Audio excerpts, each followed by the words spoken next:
Yo, yo, yo, what is happening?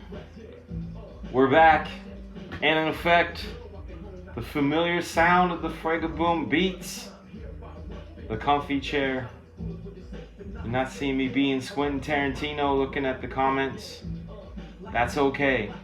We're back to our normal format, where I'm very excited to show you guys some stuff. When we get our Fragaboom box filled up to the max with at least 20 of the Couchdoodles dudes, I'm gonna show you guys some stuff which was at the very, very beginning of my animation career when I worked on a show as the animation director for MTV's Hard Times at RJ Berger.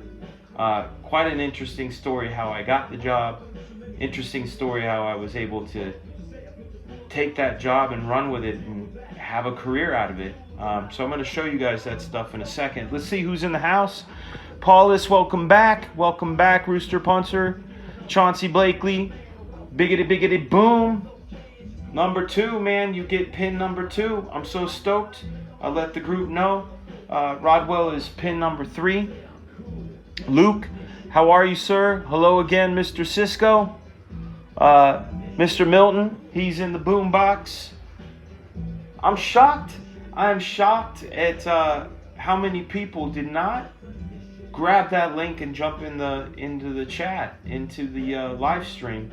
I think it's a lot of fun. But maybe people will brave those rapids another time. I put out the challenge. Let's see what this says. Oh So Good Bones.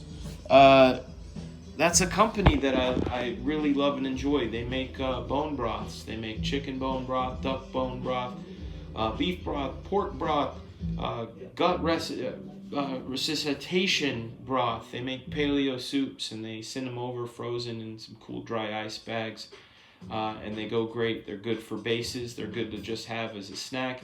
Add a little ginger, add a little bit of sea salt to them, and they're awesome. So you're probably going to see me make a couple posts about how much I love them. And believe it or not, they're not sponsored. I like talking about things that I like. So when you see me talking about food and beer and places that I've gone to and stuff, it's because I'm genuinely satisfied with the product or service. Let's see who else is in the house. Luis Vives Jr., how are you, sir? Hopefully I'm saying that right, man. Let's see. What are you sorry for, Mr. Cisco, for not coming in? What up, Chris? Social anxiety disorder. You know what, dude? I have it as well. And it's one of those things you have to whip into shape. And every now and then I'll just get an attack. But I remember the very first time I experienced social anxiety in a way where it was paralyzing, and it was probably one of the more embarrassing moments in my life. But I remember it was 7th grade, and this girl liked me, and she was a popular girl, and I was not a popular boy. I was the quiet kid who drew a lot, who read comics, which is, the weird kid that always wore like army green and that sort of stuff. Anyway, she invited me to a pizza party during Christmas, and all the cool kids were there.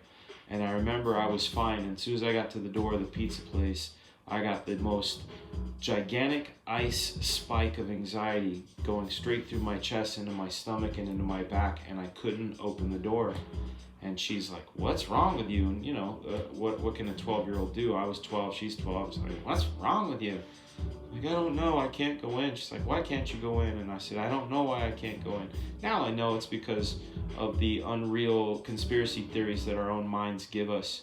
You're gonna go in there and trip and fall, and they're gonna laugh at you. So if you don't go in, you won't trip and fall, and they won't laugh at you. So don't go in. Like, that's how the brain will play games with you like that. So believe me, I understand the concept and the realities of social anxiety. And it's not a disorder, it's a reality. It just happens, maybe it's spidey sense. Can you imagine if it's really spidey sense? That'd be weird, right? Let's see. Mr. Green made it home to answer the question from earlier. I picked up Spawn 302 and X-Force today. I think my Void Walker will come late because I missed the cutoff on the order. But you're getting it, and that's what matters. That's great, Mr. Green. Yeah, sad is bad. Got better, but actually up sometimes. Yeah. RJ was a great show. Watched it weekly. You and me both, Dan. Yep. Yeah, I think it's a lot of people have it, and I think more people that talk about it. That was also my secret weapon. That was my secret weapon. There were two things that would help me when I'd have what I call either a panic attack or an anxiety attack or whatever. If I turned to the person that I'm with and I say to them, "Hey, I'm having an incredible panic attack right now." Acknowledging it and saying it to somebody actually reduced it and reduces it a lot. And then the other thing, if I'm by myself, if I can get some water, like just a glass of water, that fixes it. And I'm not saying that's the cure-all for everyone, because excuse me, some might say that social anxiety is irrational, right? So whatever solves it may be irrational as well. You know, fire with fire, that sort of thing. So when I tell somebody, hey, it's happening right now, or if I have water, that helps. I don't know if it helps anybody else though. Let's see what we got here. Leg kick, you're back. Do you know Shane Davis? I don't know Shane Davis. I know of his work. I think I'd seen some work. For some reason, the strongest image I have in my mind of his work is Green Lantern. And I think Matt Banning was inking him, if I remember correctly. Let's see, we're 14 strong. 14 strong. Kevlar, live on the West Coast, only 7-Eleven. 7-Eleven. We love 7-Eleven. I miss 7-Eleven, to be honest with you. There are none here. Slurpees are hard to come by. You got to go with ices or slushies. But hey, a cool beverage on a hot day is a cool beverage on a hot day. But suddenly it's cold. Suddenly it's ice cold. Like Ben was saying, it's cold where he's at. It's probably warm wherever anybody else is at. All right, we're 15 strong. I want to start this first video anyway. So this first video that I have for you guys is a teaser that MTV did for the RJ Berger show, where they talked about animation, and I had a chance to talk about the process. So let's not wait any further. Let's roll it.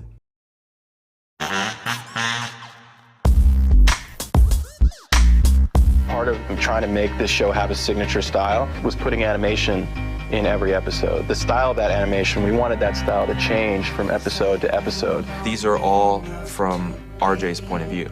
Most of them are either stories told in flashback, or they're things happening in front of RJ's eyes, or something that RJ created. You have to kind of draw in character. I try to become RJ for the time I'm drawing. The whole idea of having the animated segment of each episode is to either shoot something that we can't afford to shoot, or to shoot something that we can't show. There is a level of absurdity, a level of violence, fun, things that in live action would maybe even be too offensive. The process that I go through is I sit and I talk with Seth and David. We decided what styles we're going to do for each episode, what the ultimate humor of that bit would be. I translate that into thumbnails, then I start the design process and build it from there. We edit that, and it goes off to, say, Wild Brain or Syndrome, and they're going to breathe life into it. We're at Wild Brain. We're with Chris Staples. He's got up here a set of the boards. Since this stuff is happening inside of RJ's mind, these are probably all different styles and things he's into. He's a very smart guy. He's kind of over the top a little, so we're going to go into those realms, you know. Definitely try to think about, where's RJ coming from with this? If I told RJ a story about, you know, the time I pooped my pants in 5th grade, how's he going to see it?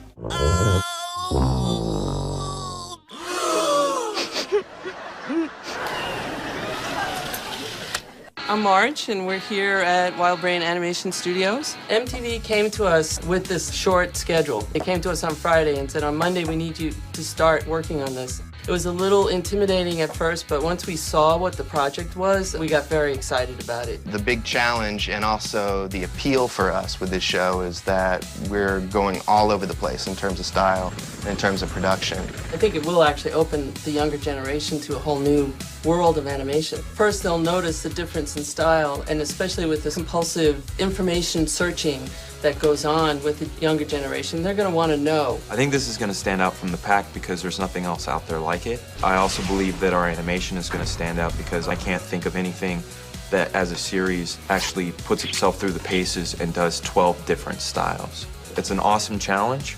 It's been a lot of fun, and I think people are going to appreciate it.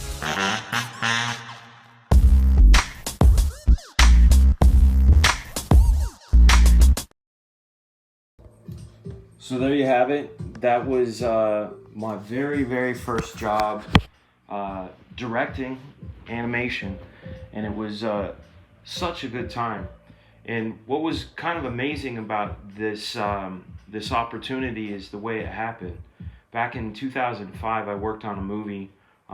It actually brought me here to Georgia, called ATL, and for this movie I had the duty of doing storyboards, and the character in the movie, who was played by T.I., was an aspiring cartoonist. T.I. couldn't draw, so they also asked me to draw the pictures. Anytime you'd see him draw on camera, that was him drawing over stuff that I trained him. I basically did a drawing and then I trained him how to do the parts to make it look like he was finishing the drawing. So fast forward to 2009, I get a call from my old producer, and he asked me if I would be willing to do the same thing again for an MTV pilot. And that pilot was written by Seth Grahame-Smith and David Katzenberg. And I said, yeah, that'd be great. And I met the guys. They liked me. They liked what I had to say. And for the pilot, they wanted me to storyboard, and they wanted me to draw for the lead character, who was a cartoonist, an aspiring high school kid who drew. So during production of the pilot, they ran into some scenes that were a little, shall we say, absurd or racy. And we had all gone out to lunch, and I remember we went to Cantor's, and we're sitting there, and this guy Neil, who was he was a producer on Grease back, the 1978 John Travolta, Olivia Newton-John, that old flick, and he said we should do a Kill Bill on this. And David and Seth said, you mean like animated? And then they turned and looked at me and said, can you animate?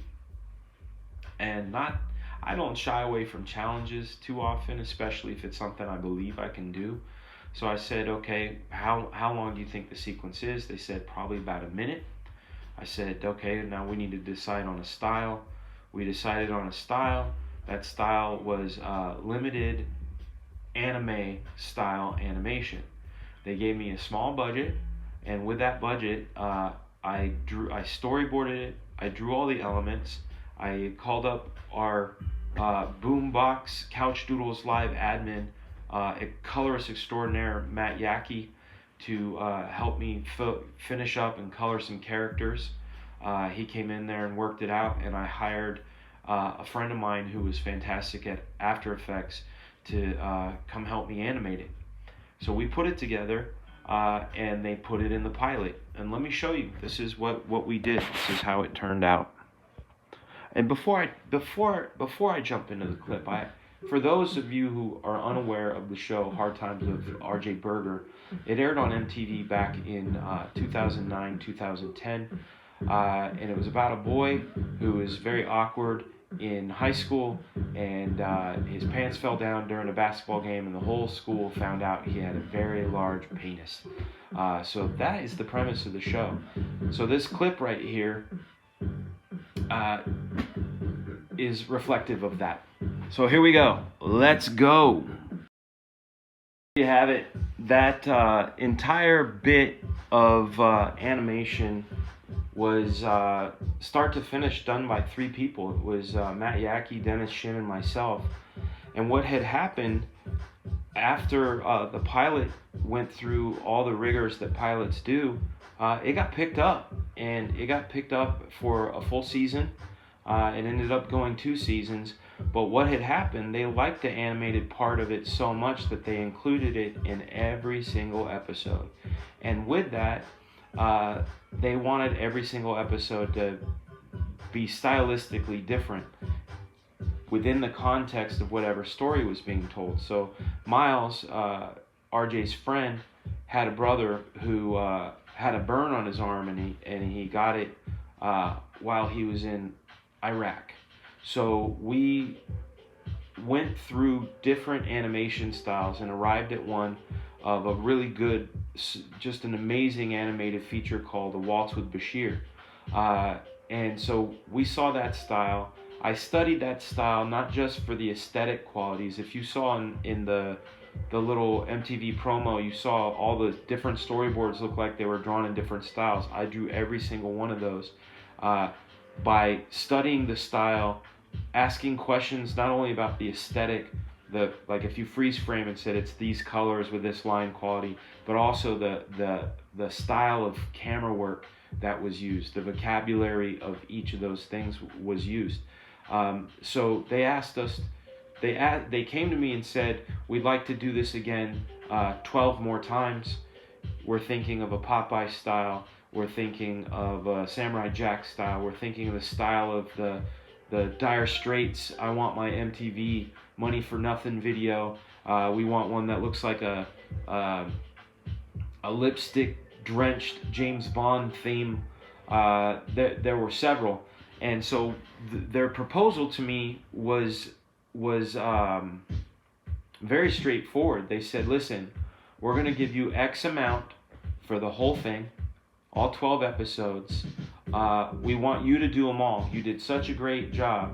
And I said, okay. And I almost had a heart attack because I thought, okay, this is real. This is serious. I better learn fast.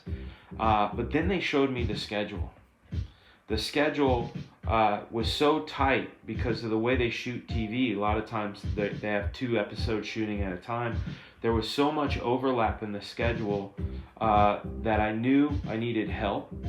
That was 1. And 2, they said I could feel free to hire any talent I want as long as I used the budget that they gave me. I didn't want to be an administrative boss. I didn't want to hand out assignments and watch assignments and approve assignments. I didn't want that craziness. I wanted to focus on creating and making the best thing I could. So what I said is I'm in charge of character design, preliminary character design, storyboards, editorial on the animatic, and then oversee the whole production all the way to the end with David and Seth's blessing. We did that, so I teamed up with a company called Wild Brain. And Wild Brain, they were known mostly for Yo Gabba Gabba, and they also had done some other kids shows, and they also had done the Ricky Gervais show. And that's how I ended up getting the job. I hired Wild Brain to work with me on the animation for Hard Times of R.J. Berger, and during that time, I met a wonderful mentor named Marge Dean. She was the general manager of Wild Brain, and during the time that I was working there on R.J. Berger, she and I talked a lot, and she thought I had a good head on my shoulders, especially for handling humor and understanding different facets of humor, and she recommended that I try out for the directing role on the Ricky Gervais show with season 2. So I did. I met with the producers, Lisa Ullman and Steve Patrick. They liked me. And then I had to go, once they made their selection, I had to go to HBO's office and meet with the HBO executives. And this was like, if I screw up here, I don't have the job. And the office there is really weird. It looks like exactly like something you'd see in Entourage. And to get to this executive's office, they had this like long glass bridge that you can look down on either side on, you know, and it's almost see-through walls. And I remember as I was walking, I got that social anxiety. I thought, holy shit, I'm going to pass out right now. I can't believe how stressed out I am. And I remember my secret of telling somebody. So as soon as I got in the room, I said, oh my God, thank you guys asked me to sit down, because I literally felt like I was going to pass out there. You guys have me, my heart beating 1,000,000 miles an hour. And I said that to them, like, right as soon as I walked in the door, and they all laughed, and the mood chilled out, and we were able to have a nice discussion. And HBO, on my drive home, they called me and said, you have the job. So it was one of those, like, fantastic days, really fantastic day. And from that, I was able to create a director's demo reel, and I'm going to show that to you guys right now. This is a bit of some of the best ofs from what I had done up until the point I made this reel. A little bit of Ricky Gervais, a little bit of RJ Berger, so you were able to see some of the styles and techniques that I used during my time in animation. Well, let's roll it!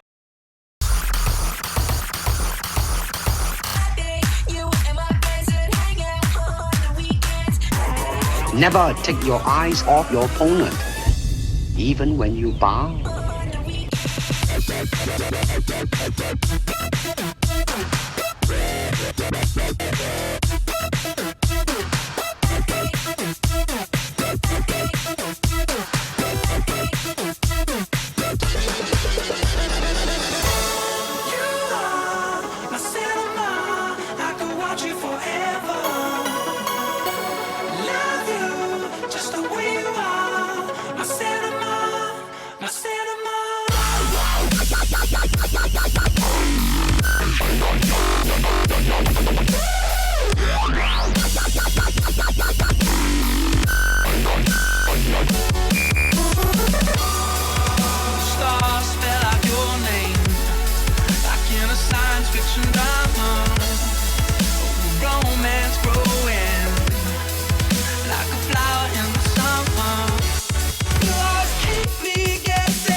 Don't concentrate on the finger or you will miss all.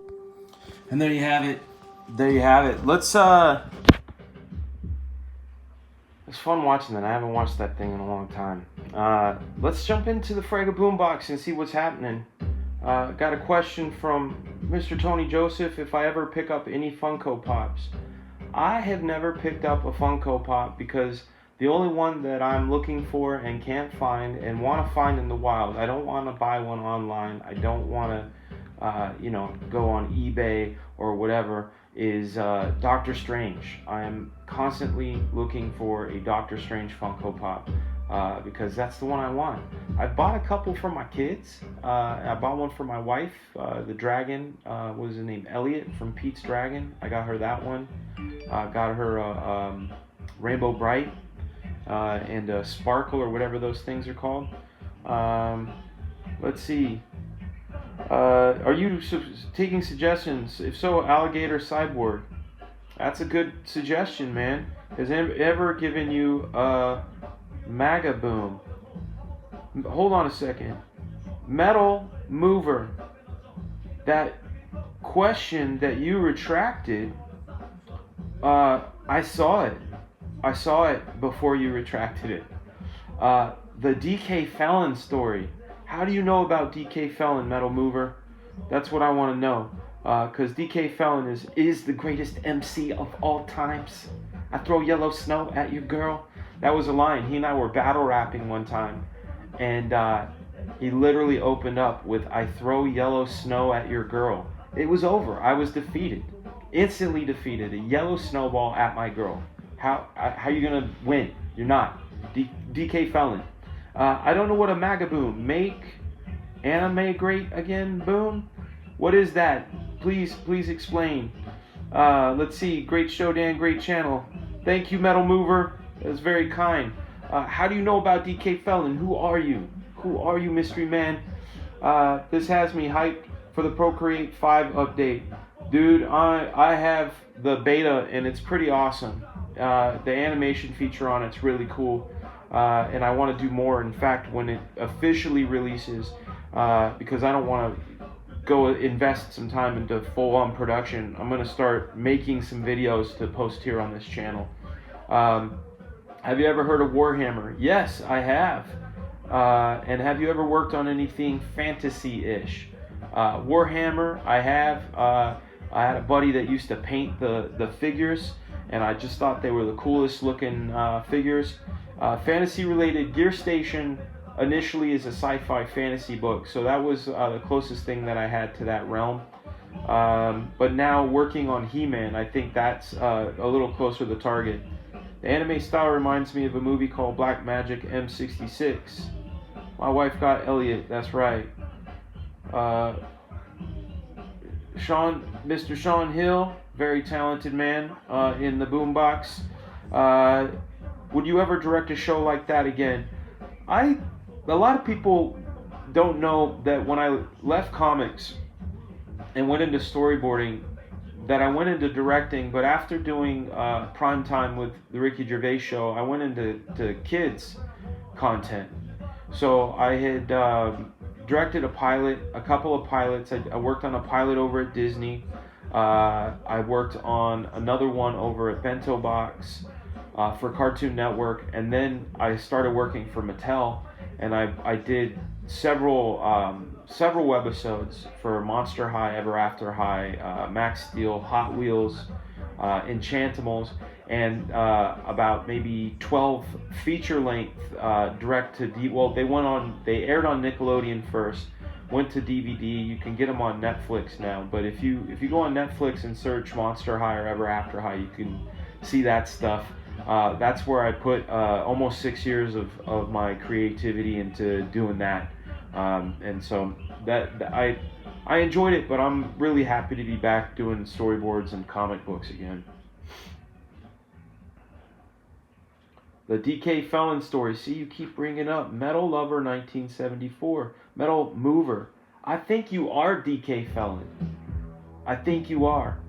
If your birthday is November 5th, aka yesterday, then you're DK Felon. I need to animate some nonsense and put it up on YouTube. That's right, you Rooster Puncher. I think everybody here does. Eat it. Yaki sent me. Oh, I know who it is. I know who it is now. Mr. Lane. Guy on a buffalo. How are you, sir? Now I know, because you do move metal. You're very talented at moving metal. What do you prefer, making comics or storyboarding? And which is more challenging? What's up, Mr. Santiago? That is a wonderful question, Leg Kick. That is a fantastic question. I prefer them for different reasons. I like comic books because it is the most easy and simple way to manifest an idea out of my mind. I can design it, develop it, draw it, and for all intents and purposes, you just need a piece of paper, a pencil, and a pen, and a way to scan it and to get it out into the wild. And that's exciting to me. That just stems from my upbringing. Not having a lot, doing a lot as far as working and living in my imagination all the time. So, Spot's power in Black Flag is a direct relation to one I wish I had when I was a kid. We got toys on our birthday and on Christmas, and nowhere in between. And I had a lot of friends that got toys all the time, and I used to wish I could reach into the television set and pull a toy out and play with it. So I like comics for that reason. I really enjoy storyboards because of how fast they move. It's marathon versus sprint, I suppose, because both are storytelling, but with storyboards, you're moving very fast. You know, we can, on the slow side, 20 panels a day. On the fast side, as many as 100. Those 100 panel days are very difficult, and they're not the prettiest drawings. The 20 a day look comic bookish, not as refined, and you're not having to think about, think about page layout. But I like them both. It's hard to decide. I'd love to write an animated feature. I'd like to see what you do, Rooster Puncher. Dario Hernandez, how are you? I would like to see you draw some dwarfs, orcs, minotaurs one day. I would love to see Fragaboom version of some fantasy lore. Well, that is a great point. And what's going to happen is I'm going to draw something right now that might live in the same... Keith Dotson, more money storyboarding. Absolutely. There is. Storyboarding pays better. The stakes are much, much higher. The pressure is much higher. Your utility that you fulfill is more important, because as a storyboard artist, you're not, depending on the director, depending on the job, your job is not there to entertain people. Your job is to help communicate a vision across several departments, so they're all on the same page. Your boards could be used for bidding purposes. A lot of times I only do boards for special effects scenes, because effects houses need an idea of what to bid from, and directors need to know if their vision can be achieved, and they use the storyboards as a way to convey that idea. So there's that value. But at the end of the day, you're a utility, you're a service, and you know, you earn that pay. You earn it. Anyway, the pay is better for sure. Got into a debate with some dude about Deadpool art. What is your opinion on Rob's ability to draw feet? I will entertain this question because of who it's coming from, and I have much love and respect for Jake Mohawk, so I know it's not a trying to be funny question. Rob can draw feet. He can. Rob can draw a lot better than people say he doesn't. He draws the way he draws because he chooses to. And the whole feet thing is, I think it's his way of messing with people. I've seen plenty of images that he's drawn where there are feet and they're the correct feet and so forth. So he can draw feet just fine. Would you do your own self-published comic or publish something through Image at all? Mr. Hill, I will be doing self-publishing, and the way I explained it in some of the previous Couchdoodles live episodes is this. I have been through what is now the traditional channel, and every like 40 or 50 years the channels change, right? Before direct market, it was newsstands. Then came the direct market. Direct market right now, it's a difficult thing, and especially for the retailers, because you have the big two, Marvel and DC, duking it out to put out the best books and have the best bottom line. Then you have indie creators that are doing their best and just want to get picked up. Okay, so there's your scenario there. A retailer is going to order and has a budget every month of what threshold they have. Subscription boxes, sometimes people don't pick them up, so they're taking a loss. There's a lot of moving parts to do retail, so they're doing that. So when I think about putting a comic out through that highway, so to speak, I feel like there's a lot of tolls to pay and a lot of gatekeeping. And what I mean by that is, let's say, I'm gonna put out Black Flag next year, right? Now let's say I did it through Image. And I love Image, and I love everybody at Image. This is no call on Image. This is more of a commentary on the state of affairs. I put my comic out through Image. I have to let my fans know that comic is coming. I have to let as many retailers know my comic is coming. And then I have to pray that the fans also relay to their retailer that they want the comic. That retailer is going to gauge how many of my books he's going to buy off of that word of mouth or not. Let's say he gets 10 people that say they want it, but his threshold for that month is only 4 because he's got super events that he knows are sure things to sell. Suddenly, my book isn't getting to the people. Or I can do the self-publishing crowdfund, talk to the fans, let them know, give them sneak peeks, give them everything, and then give them the place they can get it directly.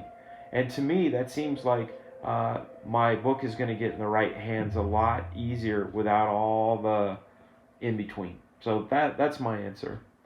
Are storyboards used to pitch shows brought through development, or they just prefer a written script? A lot of times storyboards are provided, especially for animated stuff, and now even more so, those storyboards are cut into animatics. There's a lot of stuff that goes on during the pitch process, so storyboards are very, very, very utilized. Going to be sending Dan some yellow snow. It's supposed to snow this weekend, and I'll make the best yellow snow. Nasty. That is right, Mr. Joseph. You got it right. Feet aren't fun to draw. I like drawing feet. Once I learned how to draw them, I like them a lot. No one gets to be where Rob is by not having talent. Yes, I probably do some Sword and Sorcery animated. That is a good genre to be checking out. What are your thoughts on the DC Comics news story about hiking their comic prices to $7.99? I will just say this. I don't know enough about it. I heard it was speculated, so until I see it with my own eyes, I'm not going to believe it. I don't think He-Man is $7.99. I don't know what they're going to do unless they're going to give you more value. Maybe comics will be double features. Excuse me. Hopefully there's value. I did hear a little bit of Ethan Van Sciver's live feed today and his perspective on it. Hopefully it's not that. If it is that, that's a bummer. But fortunately for us comic fans, if we want to get the stuff that we want to get, we'll be vocal enough about it and hopefully get it. Yeah, $8 is very expensive. You could do retailer tiers in your crowdfunding campaign as well, so shops can buy them for their shelves. That's something interesting to look into. I remember talking to Rooster Puncher about this. It's something to consider. That's for sure. All right, you guys. What I'm going to do right now is I'm going to turn on our magic iPad box and start drawing. I saw dwarves. I saw cyborg alligators. So what I'm going to do, perhaps, is draw a dwarf cyborg alligator. I think that might be the way to go. So what we're going to do is we're going to jump in. Got to add this as a source. There we go. Done. Done.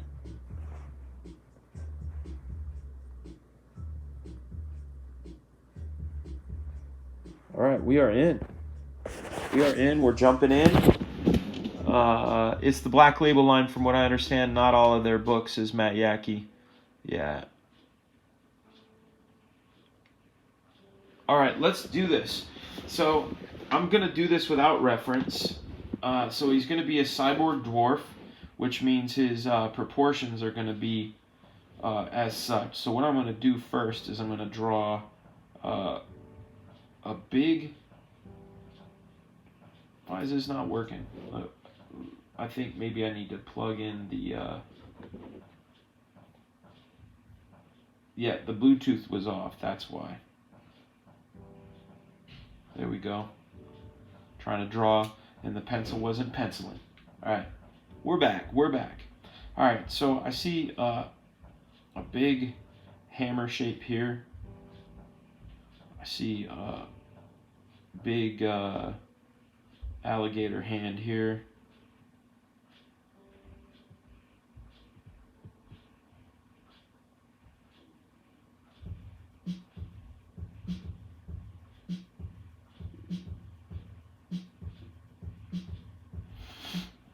I know alligators have longer snouts. I'm making this guy more croc-like. I apologize. That's I just realized that you're like, what are you talking about? That's a squiggle. But the thing I'm seeing in my head is a little more croc-like.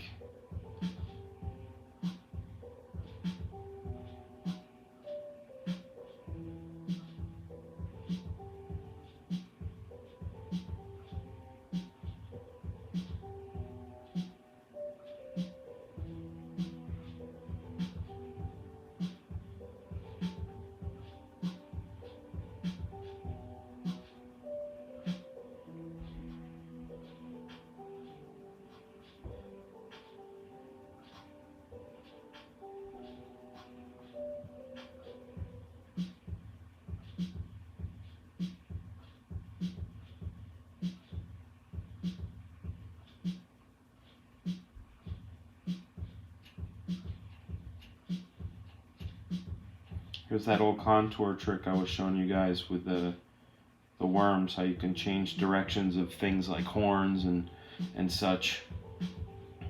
Right, he's cybernetic. I gotta remember that.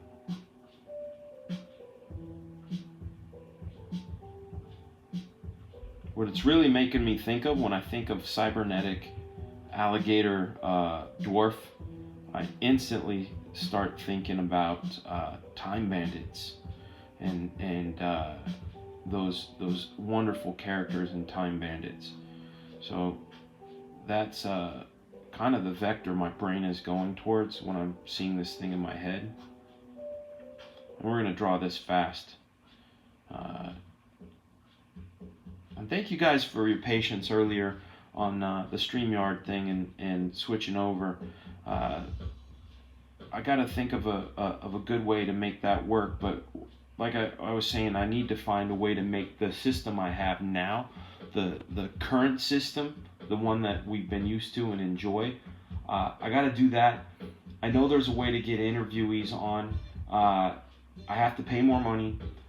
I think there might be a max of 2 people. I don't know if I can do 6, but I don't know how often I'm going to be doing 6. And if I'm going to do a show where there's 6, there's probably not going to be drawing. So we know we have StreamYard, but I'd like to figure out the other one because I do like being able to interview guests, but I also like being able to show you guys some videos and things. So I thank you.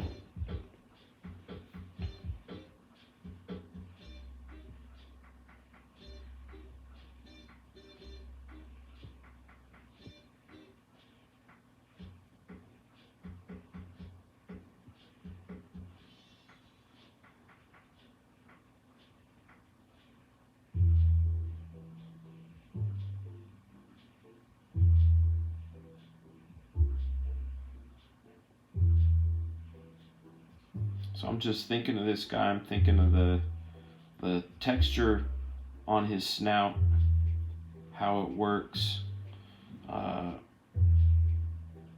contours of it, how the contours relate to the understructure of it, and also while I'm drawing, I'm trying to think of the entire shape. So I put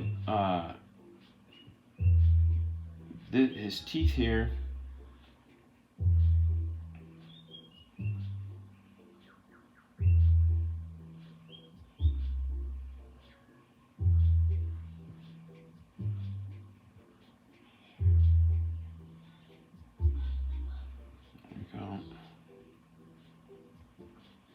Add some texture to the helmet.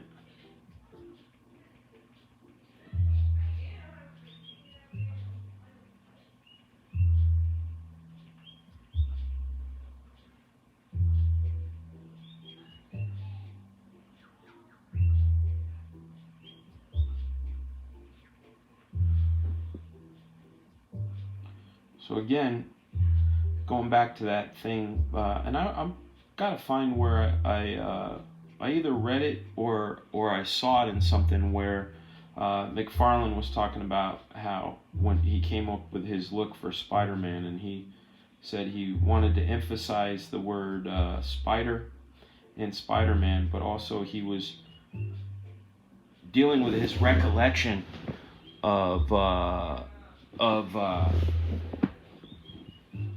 what Spider-Man looked like when Ditko drew him. So this here, I'm actually thinking, like when I think about fantasy stuff and I think about cybernetics and fantasy mixed, I think of things like the Terry Gilliam stuff, like 12 Monkeys or Time Bandits. I think about that Duran Duran song, Wild Boys.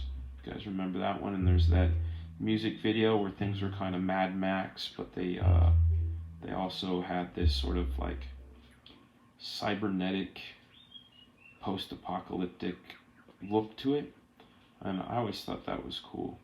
And I felt like Time Bandits has that look a little bit as well.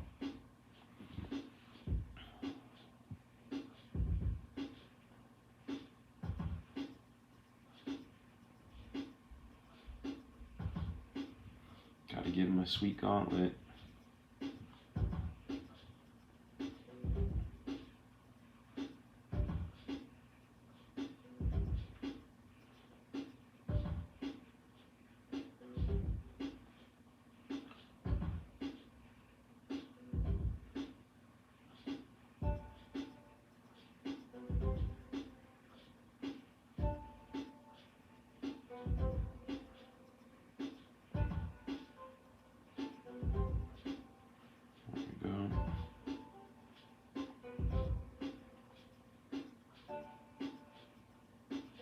Gauntlet in effect. Little sci-fi gauntlet. A leisure suit with a briefcase.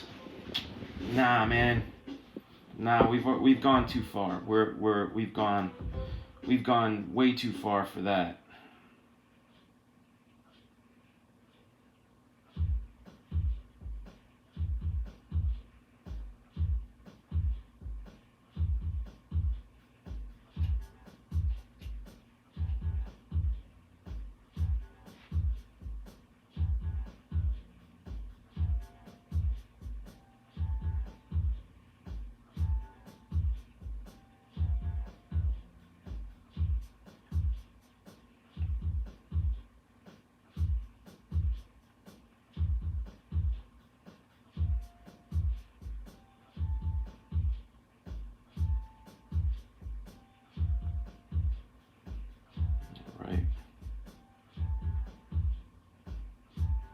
This is all going to be robotic and metal, his lower jaw.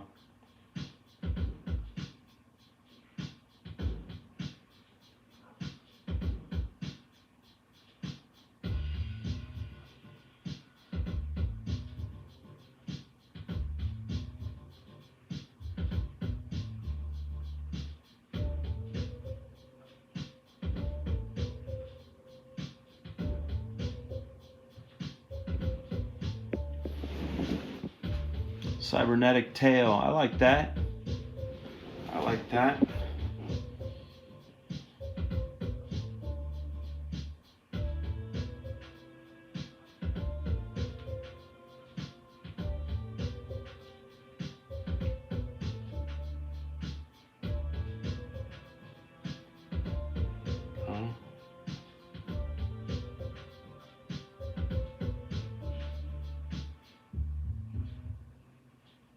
Give him the old double nips.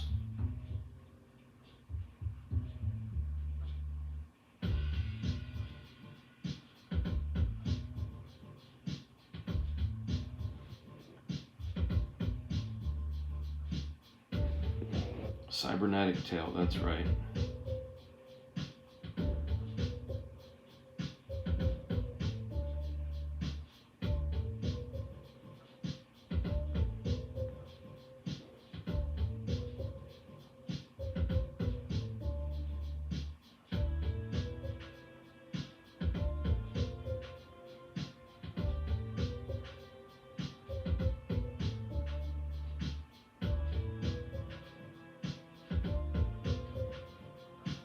Yeah, I'm doing the silent thing again.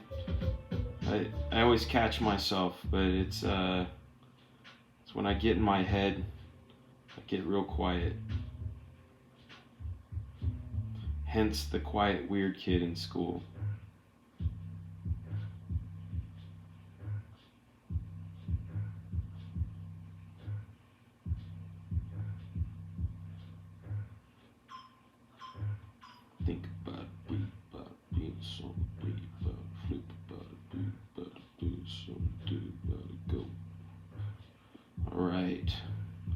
Got that cool cybernetic tail going on. Cannon with a laser sight. Oh man, I put like a freaking mace on the end of it. I know what to do. We'll put the equipment here in between his pad. That's like a harness. I always think about functional with like super dense plates. I'm gonna say it's like a super dense material, and the reason he does that is because this harness, I'm gonna put the other side of it over here, is gonna hold out this bad boy right here, this laser cannon. You guys said add a laser cannon, and you guys, what you're watching right now is in essence visual freestyle, right? And what I mean by that, when I say visual freestyle, I'm talking about like in the rap sense. You guys are literally throwing shit at me, and I'm going, I can do that. I make a picture of that. That's what I'm doing. So I do the same thing with rapping. Like people want to throw words at me, I will put them all together in a string of things. And generally, my chief aim is to make you laugh. That's I call that. I have no name for it. That's what I call it. So let's get back into drawing this guy right here. Captain Hiltz. Hey Dan, I picked up the old Black Flag issues at my local comic book store. Gonna check them out this week. I mentioned you were bringing it back, and the guy blew his lid. That's awesome. I hope he's stoked. Let's see. Someone said, Patrick Ty, how are you, sir? Welcome to the show. You said jet boots. Let's add jet boots. I think I'll do that.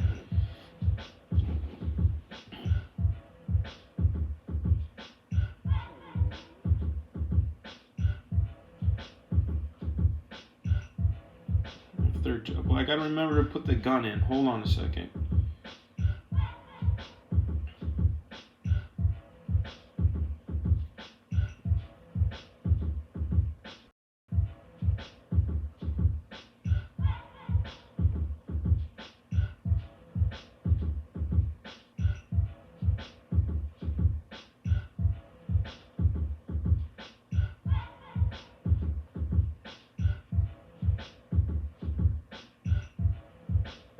That counterweight system, make sure that it is all ergonomic, so when he's out there alligatoring around, that it's always properly weighted. It feels weightless on his back because of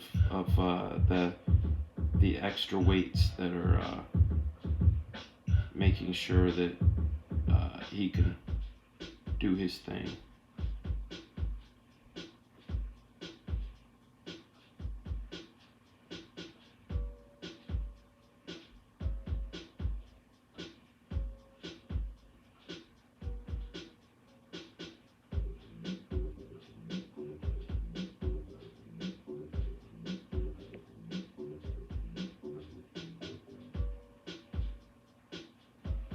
Make it look a little aged.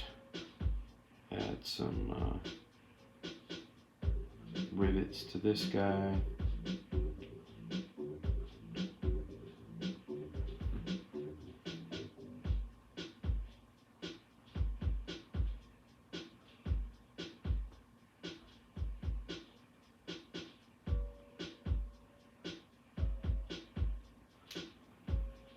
All right. Texture to those little humpy humps, little shadow under his double nipple. We gotta do those jet boots.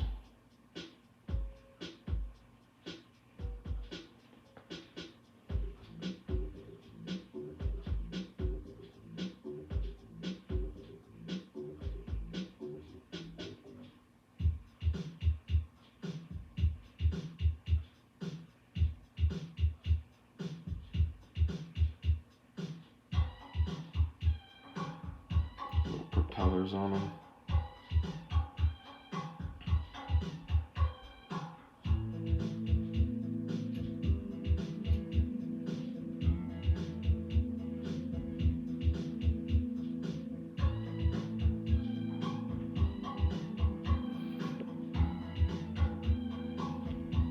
Uh-oh.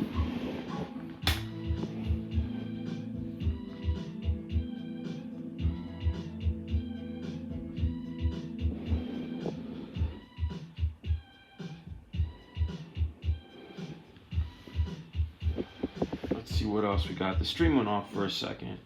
Captain Hiltz, you're lucky you found them in my notes. They're all getting bought up online, and I have heard some are having trouble finding them since the announced return. Well, that makes me happy. Big guns everywhere. Cable arsenal. All right, let's do that. We have room for a belt. I was going to give him a hammer, but we can do this. Give him the old rounded classic style belt. Pouches, because what's wrong with a pouch? Ain't nothing wrong with a pouch. Ain't no pouch slouch. Sometimes, you know, entertaining yourself is all you got. This guy is no pouch slouch. Alright, so I'm gonna nix the hammer we gave him. Somebody said they wanted cable guns. So let's do that. I'm gonna grab him and move him down here to the corner and shrink him down slightly to give room for this gun.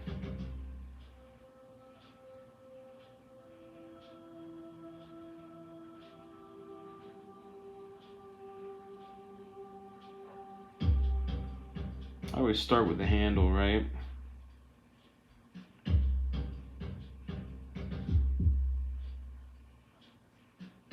Oh, you guys are doing it. Here's the first freestyle word, Jello Joes.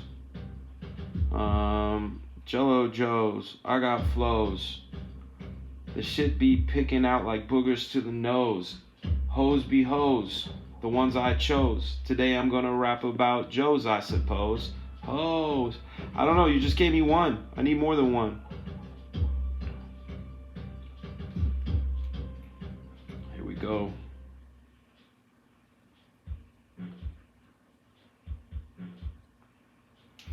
Yeah, whenever I draw someone holding a gun, the thing that is the most important to me is their grip on the gun. I like seeing a strong grasp on the gun. Same thing with swords. To me, it's one of those essential things that if it looks right at that part, you can pretty much attach anything to it. So here we got this thing. So if I say we're gonna do that crazy gun,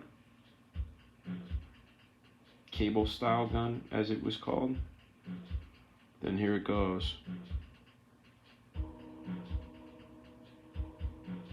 What up, Atomic Rex, Marco? All right. Needs a big giant capacity clip.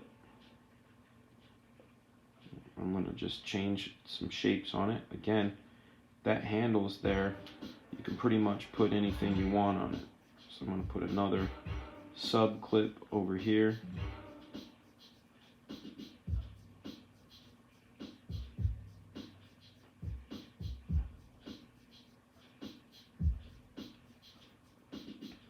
I'm gonna do that trick on this gun that I do to add the layers of things, you know, the reducing of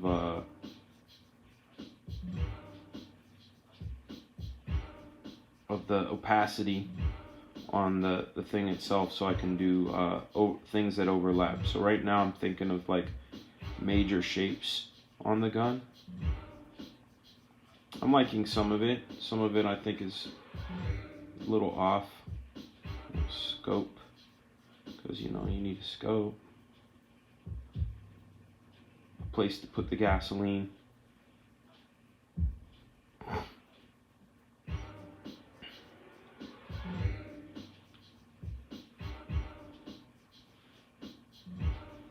Oh, yellow snow, there we go. Let me see. Yellow Snow and Jello Joes. I see. That's funny. Matt Cisco, I'm going to put that bird in there. That's a good idea. All right.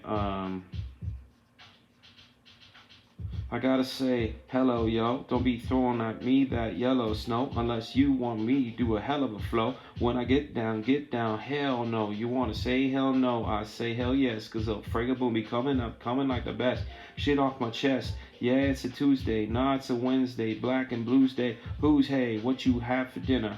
I had a salad like a beginner, but I'm beginning to lose that weight. Gonna look so young, gonna lose so great. Yeah. Playing with the G.I. Joes, with the yellow slow, with the no flow. Got a daughter named Sammy Rose. Yeah. Patrick Ty, you listening? Listen to me do my crazy freestyle off of Yellow Snow.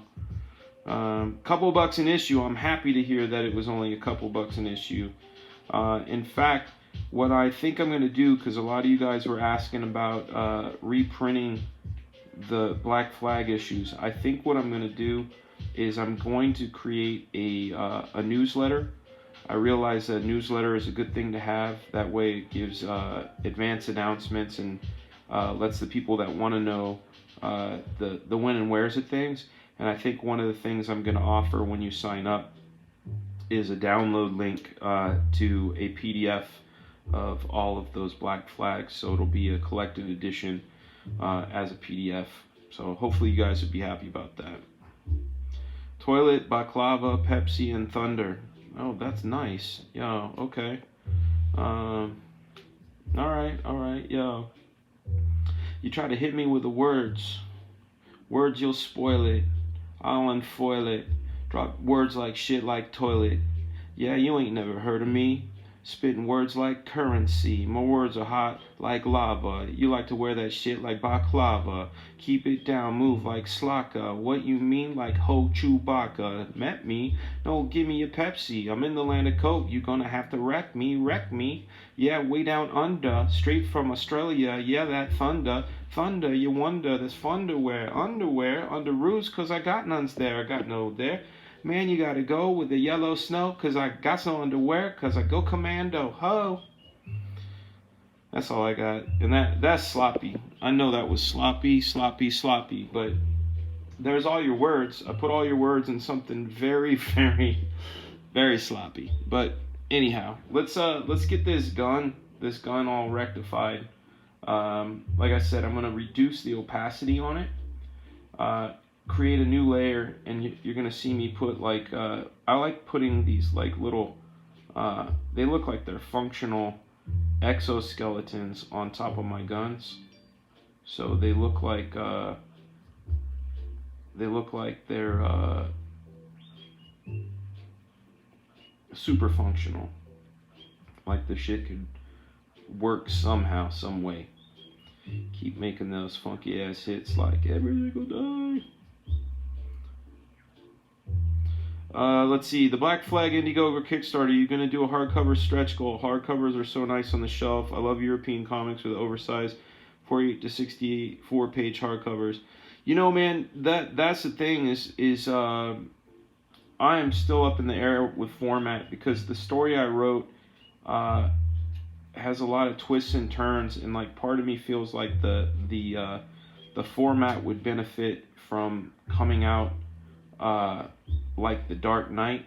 Also, you know, I'm hoping, like, I don't know, like Art was talking about last night, do you do multiple campaigns? You know, because I want to keep my goal realistic, so high page count, that would be a stretch goal thing. But then again, like I said, there's something to the story I want to tell that needs to be episodic. So I'm not 100% sure what's going to go on. I know stretch goal wise, I want to add pages. I want to add, you know, special features and things like that. Like, talk to Kyle Holtz about doing something with me. Ed Piskor, Adam Hughes. I got a yes from Adam Hughes. to do one.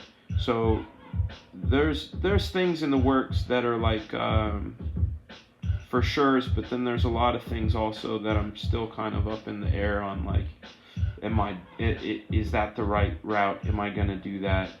And so forth. So I don't know yet, and I have time. That's the thing. We're not even gonna do the campaign till March. See, there's a subjectivity that we're talking about regarding how you want your comic served, right? Like, some people are like, I need to feel that comic. And in my mind, you guys have to understand, as the creator of the work, in my mind, I see it in the same way. Like, when you grab a Dark Knight comic, as soon as I'm done with this, we're gonna grab a copy of Dark Knight. We're gonna grab my favorite issue, in fact. Put some zoop, zoop, zoop, zoop, zoop, zoop, zoop, zoop, zoop, zoop, zoop, zoop. Put some battle damage on this gun. Poop, poop, poop, poop, poop, poop, poop. Or AKA Mobius lines. Tech, tech, tech.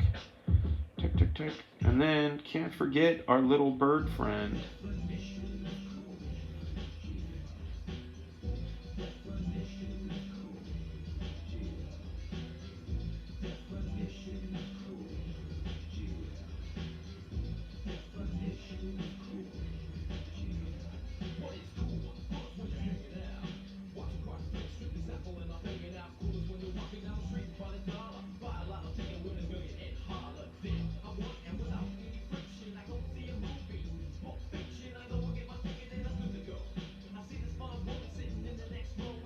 Meatner.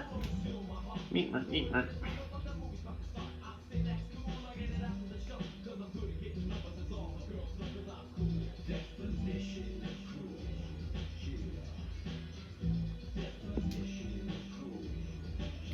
Go.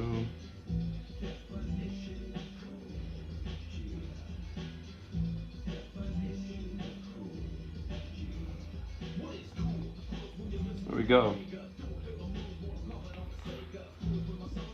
There is our Crocodile. There we go. He's got his gun on his back. He's got pouches. He's got a big gun. He's got a bird friend. He's got cybernetic stuff. He's a dwarf. He's got a funky tail. There it is. There we have it. We're fresh. Let's jump over and grab a first print copy of The Dark Knight, shall we? We're gonna spin Mr. Spinner Rack, grab my favorite cover of all time, my favorite. All right, let's take a look at it. Let's go to Couchdoodles POV cam. Okay, here it is. It's got a spine on it, right?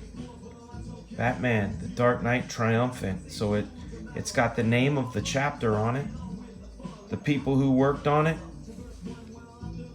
and who made it, DC Comics. It's got a really strong graphic on the cover. Let's open it up. I'm gonna switch to this while I slide. Excuse me while I whip this out. Oh yeah. Okay, so here we go. Let's go back into Couchdoodles vision. See how this paper doesn't have too much of a shine? It's sort of more matte. This is cardstock. Color's nice and clean. Line art is clean. It's not too glary. The blacks are black. They look really clean and tight. Got a little blurb on the back, and I think, yeah, you got a bit of info back there, and it's 47 pages, or 48 if you count that back one. So this is a 48-page comic, right? And the story I'm thinking of is at minimum 2 of these. Minimum 2 of these. and it's 3 if the twists and turns that I have, like the big like oh shits that are gonna happen. I feel like I need to do it that way. And if I put it out, if I go, okay, no, this is 100 pages, this is, what, something to that effect, because 48 times 3 is way more than 100 pages. But if I did it as one volume, it would more than likely be 100 pages, and I'd edit down some things from it. But that to me is the perfect format. That's how I see it in my head, and that's what I want. But I also have to consider all factors before I decide. Let's see. Candygram for Mongo. Candygram. Square round prestige format. I'm down with that. I see Barry Windsor Smith on that rack. Oh yes. Did you read The Master Race? I haven't yet. No. I have a lot of comic book reading to catch up on. As far as new stuff, like actually reading and enjoying it in a good read, the newest thing that I read was the Mr. Miracle by Tom King and Mitch Gerads. I definitely need to read more. There's just the hard part about reading, and this is why I was such an avid and still an avid audiobook guy, is I can draw and listen to an audiobook. I can draw and listen to music. I can draw and listen to TV. I cannot draw and read at the same time. And my days, and I've had to explain this to my wife. I live in margins. Like, I'm working on this for 5 hours. I'm going to work on this for 5-6 hours. I'm going to work on this for 5 or 6 hours. I'm hopping around, and there's all those in-betweens, and those in-betweens end up being like lunch sometimes. This stream, I actually carved out a big part, and I want to tell you guys, I want to say a huge giant ball, Dragon Ball style, of gratitude right at you guys. I forgot to bring it up at the beginning of the show, and it's something I'm really stoked about. We passed the halfway mark on our annual hourly goal.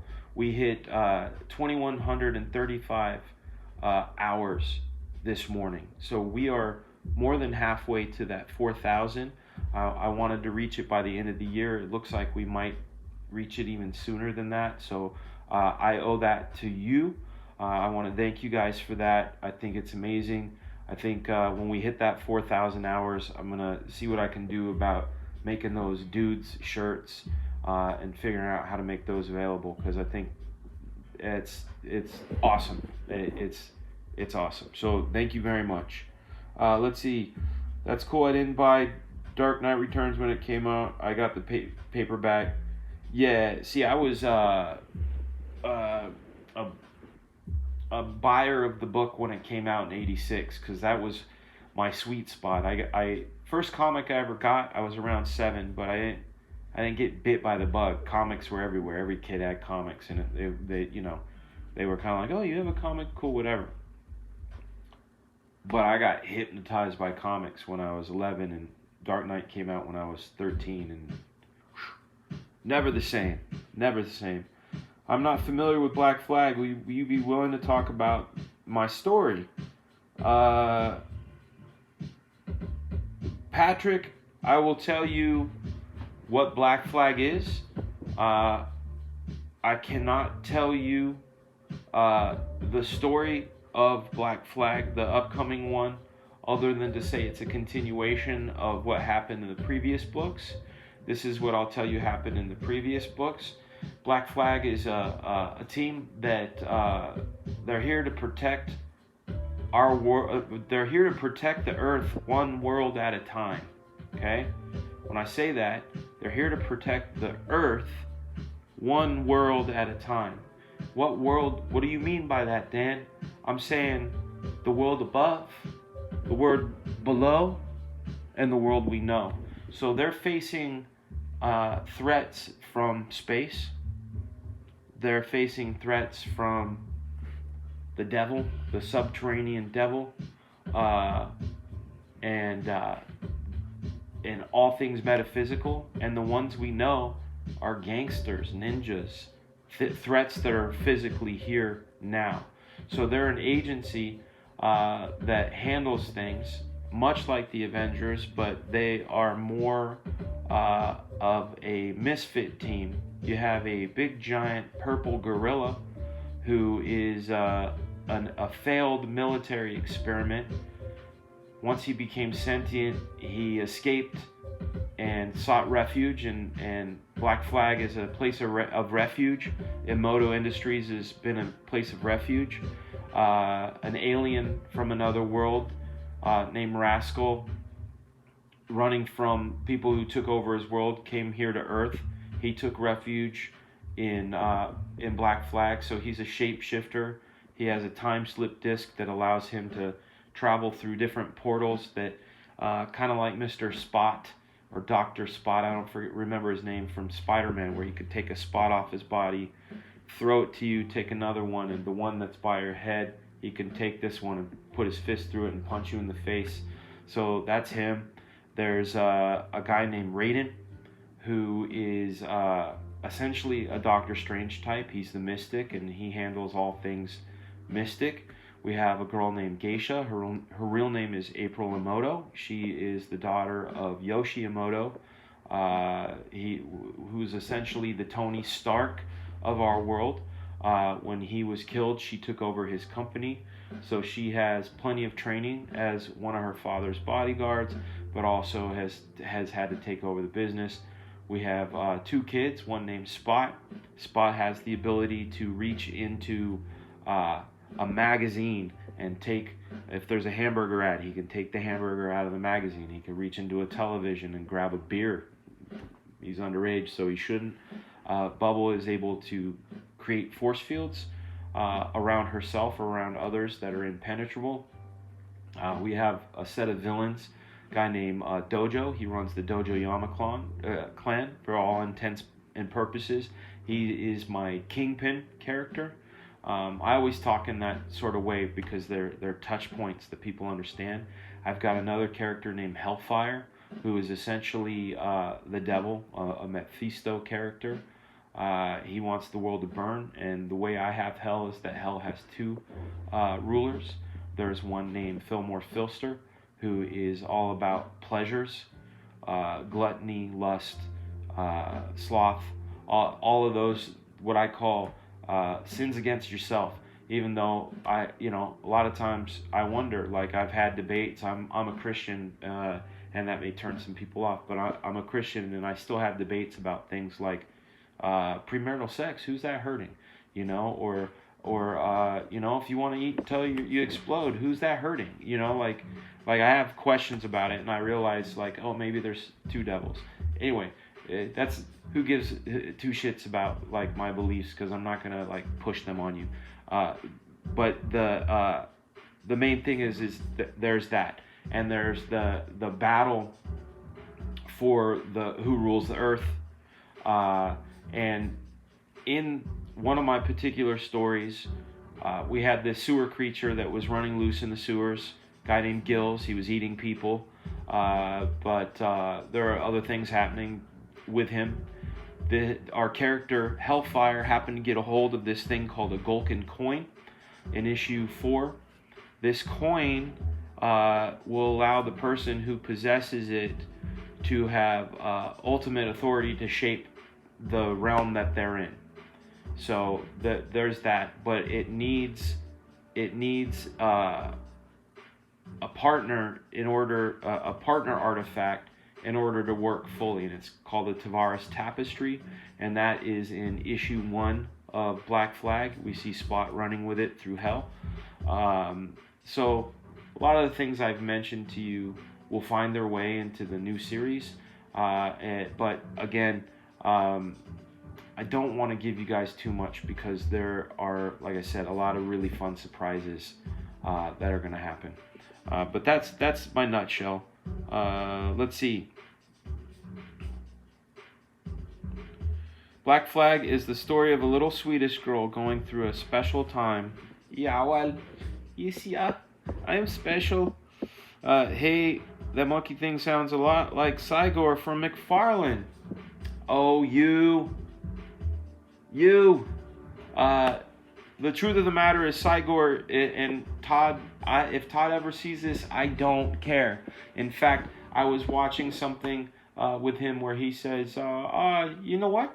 I don't care if you don't think it's fair because I decide what's fair, and if I say it's fair, it's fair. He's on tape saying this, and this is the attitude he had with me. We were at a hockey game, a Ducks hockey game. Rob used to have a luxury box at the where the Anaheim Ducks play, called the Pond. We were there. Todd was there, and we were talking, and we were talking toys because he had the Youngblood toys, and he liked Black Flag. He had inked the cover for it and really liked it. So I told him about this storyline that I have for these things called Alphabots, and essentially the Alphabots. And I haven't abandoned them. I just have to rework them because Alphabots, I can't use that because somebody owns that name. See how I don't take other people's shit? I make my own shit.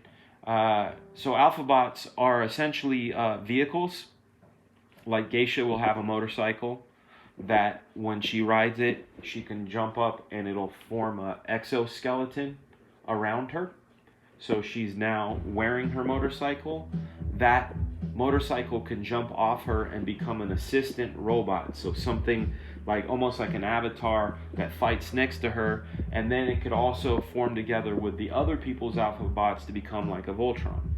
Okay, cool. We've seen that. Even Power Rangers has done this. Remember, this is a concept from 1994. Okay, so that was the Alphabots. Gorilla's real name is Ben Davis. That's the name he gave himself after he realized he didn't have one. He took it off some clothing that had a gorilla on it. He tinkers with his Alphabot, and he's in it, and it fuses to him, and he becomes one with it. And that's where the story was going to go. And I was going to change his name from Gorilla to Prime-8. Primate. So that was the idea. So I'm pitching this to Todd, and he's eating it up. He loves it. He says to me, yeah, I think this is really interesting. He comes back to me and says, hey, listen, bud, I don't want to do the entire Black Flag line. I just want to do a character from it and see how it does, and we could do some more of the Black Flags if it does good. And I said, okay, well, let me talk to Rob and Matt Hawkins about it because they have a better understanding of the overall marketing. Their immediate reaction was, don't know. You can't do one figure because if we shop this to anywhere else as a toy line, they'll say, oh, you have one toy over here at Todd Toys. We're not doing your line because it's tied up over here. So I said to Todd, sorry, can't do it. I wish I could. Fast forward, I'm in San Diego Comic-Con. Somebody brings up a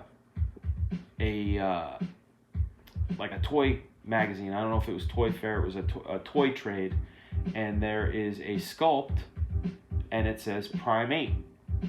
And I thought, oh, he probably assumed that it was gonna happen.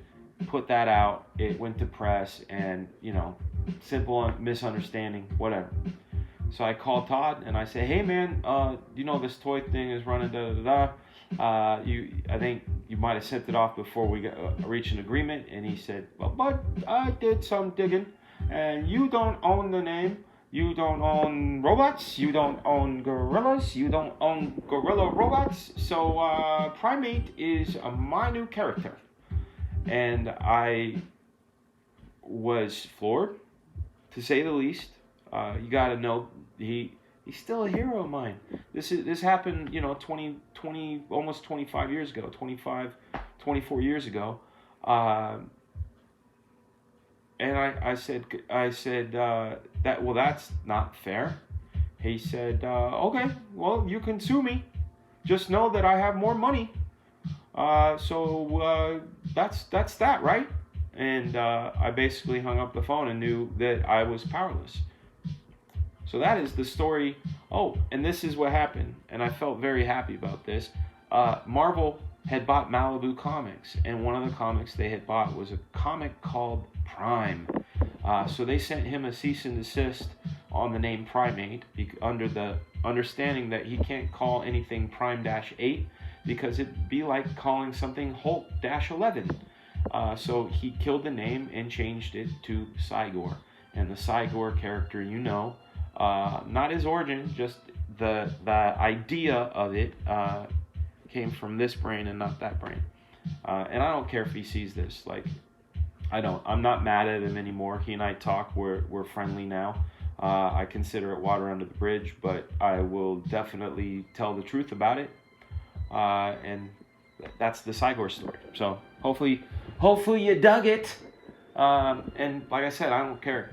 That happens. I think those things happen and they teach us. It happened to me by my biggest hero. They say don't meet your heroes. Well, that happened. So I don't care anymore. I don't. Let's see. Oh yeah, but you get the Spawn record. We got the record, and every time I sell a new book, I do a new record, and I can ask them to send me a new one every time, or I can take this Sharpie with my left hand and I can cross it out and do this. Yeah, that's my Todd. Dan, I was just busting your chops, little man. I have nothing but love and too much coconut rum. Too much love in the coconut rum. Drink it down. Then we're gonna get dumb, get crazy. Yeah, my eye is lazy 'cause I'm tired. Been up since 5. Got my little kid and the kid is alive. She's 8 months old, needs Samantha Rose. And right now going to the yellow snows. Oh, brought her back with a rap attack. That's right, my brain had a fucking snack. I booed myself, I censored, 'cause I didn't want to say shit but said turd. But I just said it, that's my word. Alright, that was it. That was it for your raps. We're at 11:30. That means we did 2.5 hours today. I want to thank you guys very much. I want you to keep your eyes peeled for everything Black Flag. Black Flag right there, that's that symbol. I bet you guys didn't know a secret Black Flag fact. I'm going to show you guys a secret Black Flag fact. Are you ready for that? Here we go. Here is Black Flag fact. You are going to see some scary hairy legs. Here we are, selfie cam. What's up, selfie cam? We're going to go down my leg. Down my leg. There it is. Oh, there we go. There it is, on my leg. The Black Flag shield. That shield has been there for 25 years. I got that before issue 1 ever came out. That's how much love I have for that team, is I have it tattooed on my leg. And I will say to you, without a shadow, look at how I made that darker. There we go. Without a shadow of a doubt, that was absolutely the most painful tattoo of all the tattoos that I have. I don't know what it is about that cluster of nerves, but boy, oh boy, I wanted them to put that doggy chew or whatever, that leather thing that they put when people are in so much pain. I was in so much pain. I wouldn't recommend getting a tattoo there, but again, it's subjective. I have one on my stomach, one on my chest, and when I got the one on my stomach, the guy said, "This is gonna hurt more than you ever had pain before, so I don't want you twitching on me." And I said, okay, and he did the first couple lines. I said, dude, I don't know why you're freaking out. This doesn't hurt. So everybody's different, but I can tell you, that was the worst. All right, it's 8:30 there, leg kick. Great Todd impression. Yo, the best Todd impression is Rob. Rob does a good Todd impression. But when I was a kid, I loved impressions, man. You remember that song, We Are the World? I used to go around trying to do every voice. I think, what was his name? Willie Nelson. There comes time. I'm not going to do it now. I had a better impression voice when I was 12 because I could hit those Cyndi Lauper high notes. But yeah, Todd, Stan Lee. I'm Stan Lee, true believer. And you're watching Couchdoodles. Excelsior. Yeah, I like voices. I think I was a frustrated voice-over guy. And I was able to do some voices too over on Monster High. I don't know if you guys have any daughters, but Polly Pocket, I was a few characters in Polly Pocket. I was a judge, I was a scientist, I was Jack of Hearts, I was a guard in the Queen of Hearts court. It's fun stuff, but I like doing that stuff. The characters are fun. Tina Turner, yeah. Young 5 ever. I like that, man. Tina Turner. She did the We Don't Need Another Hero. I'm trying to think of the part that she did.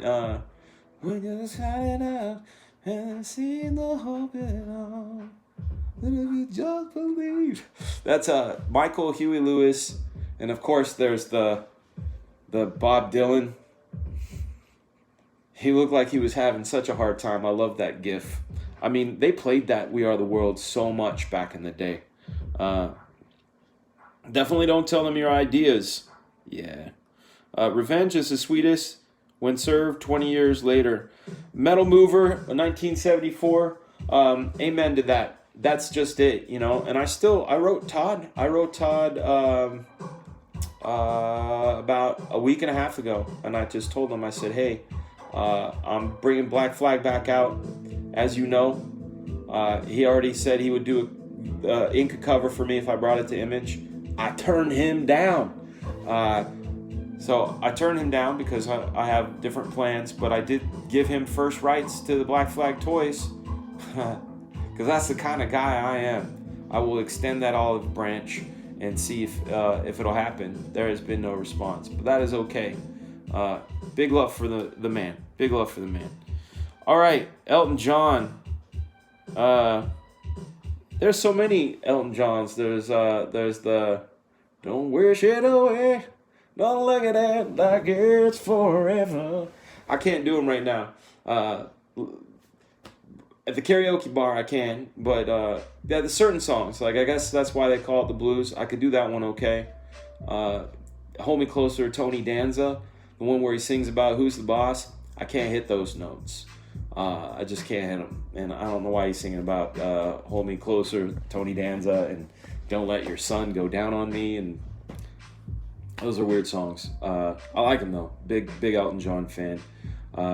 Especially when I was a kid. Like those songs of the 70s are the soundtrack of my life. All right. Bullies used to call you Polly Pocket in school. That's messed up, man. That ain't cool. That ain't cool. Looking forward to backing your campaign. Thank you, Patrick Ty. I'm looking forward to bringing the campaign out to you. I'm currently working on He-Man Masters of the Multiverse. This sounds like a plug because it is. And I have no investment in you guys getting this because other than I want you guys to have a nice slice of the Fragaboom action. And I told this to Tim when I took the job. I told this to Tim Seeley. I said to him, I want you to know I'm using this book as boot camp. I'm going to put my all into it. I'm going to push as far as I can, knowing that it's this is the thing you guys have to understand. It's a licensed book. So I can't go too crazy because it's Mattel, right? So you got to make them look the way Mattel wants. But I pushed things as hard as I could to the threshold of what I could. And it's the best work I've ever done, but not the best work I'll ever do. That's all I'm saying. But definitely go get it. If you're on the fence about it, flip through the first issue. That's all I say. Flip through the first issue. You're going to see what I'm talking about. The second one's better than the first. And I'm working on the third right now. I showed Matt Yackey some pages yesterday when he was here, and he agreed the third issue is better than the second and the first. So that I am literally trying to top myself on each issue, which will culminate in the Black Flag campaign, where I'm just gonna turn the sensor off and just go ballistic. So thank you. I'm excited about it. Let's see. What up, Rich? How are you, sir? Good to see you. Speak of the man. Rich Friend is inking our He-Man Masters of the Multiverse series. We are currently, like I said, on issue 3. Rich came and saved my life. I was inking, and I'm not going to say because this is the contest, you guys, a pen and a drawing for whoever can, when He-Man comes out, who can say who inked what. If you're accurate and send in your answer, the first 5 people get a pen and a drawing. But Rich, you can't let them know. You can't let them know. I was at the Spider's Web when Kim answered the phone. Gene Simmons was on. He wanted to buy Todd's toy company. Kim called Todd. Todd said an expletive to him. Fuck you. That's what he said. I love your work, man. I remember your old Bloodstrike stuff. It's incredible to see how you've changed as an artist. Thank you, Sean Hill. I like this stuff you've been posting on Facebook too. I love seeing the non-photo blue with the ink on it. It's beautiful stuff. These streams are fire. Fuego fire. They're fun. I have a good time. Like I'm still trying to dial in. Rich, I want to talk to you. You've amassed an incredible following, and I chalk it up to your good content and your consistency. But I definitely want to one of these days have a sidebar with you and talk about certain things, because there's a lot of under the hood stuff with YouTube that I have yet to figure out.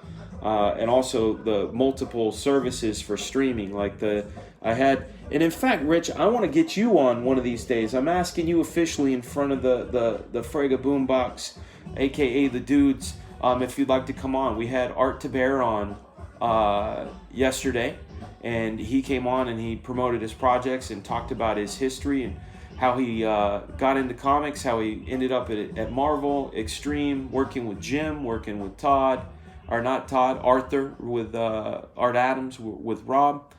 So I want to get you on, Rich, for sure.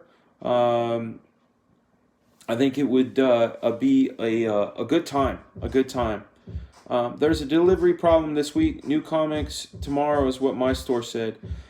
Well, that's a bummer. That might just be where you're at, because Mike Green...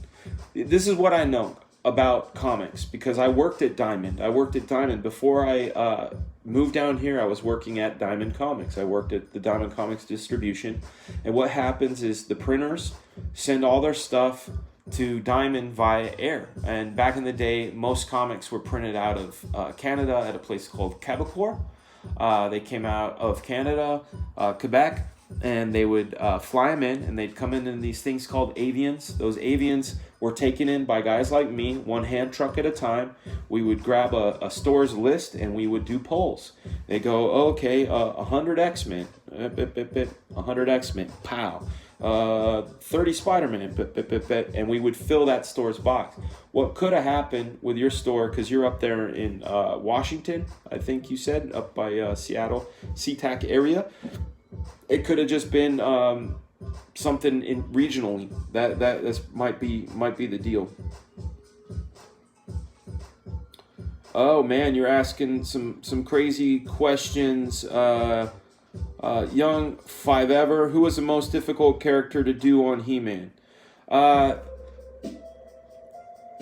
I don't want to give up too much, but you guys have seen some pages. So at first it was Dolph, the Dolph Lundgren He-Man, because there's a filigree to his armor and boots. But I got to a point where I knew that stuff by heart and didn't have to look at it anymore. Then in our second issue, I can't give anything up about this. There were a bunch of characters I'd never drawn before that have very, very complex costumes. That again, since it's a licensed book, it has to be like right on, and which is tough. Some of these I had to buy the toy for, so I could actually look and see what's going on. I could say right now, the Skeletor that I'm drawing, the version of Skeletor, I'm not going to tell you what Skeletor it is and what universe, but this guy, his boots drive me bonkers. His boots are really tough to draw. All of them. How about that? Let's see. Two of the nicest dudes in comics. We're all right. We're all right. What I tell people about me as far as my niceness is I have a very long fuse that goes to a very long, big, huge bomb. But my fuse generally doesn't go to the bomb. But when I get mad, I get mad. It's kind of my dad says it's a Portuguese blood thing, and our family crest is an erupting volcano. So I guess that's what that is. I don't know. Hot fire. I will be accurate. Yes. Challenge accepted. Good. Thank you, Rich. I appreciate that. I want to plug your channel. I mean, obviously, people are fans of yours here on this channel. I really love how informative and the take. You know, it's a hot take, especially coming from an artist and one such as yourself. It's like every now and then we'll do a flip through on things that I like, but we never do it as in depth. I'd like to do some of that sometime, but I'd like to do it. I'd like to do a show with you, and like I said, put you through. I haven't given the name to the questions yet. I call it meeting with the masters, and these questions are designed to get to the root of creativity of the individual that I'm interviewing. So I wanna run those past you. I want to say you are my two favorite artists, YouTubers, Couchdoodles, and Rich Friend. Thank you, Paulus. I appreciate that, man. That is kindness that I hope to continue to earn, my friend. I appreciate that.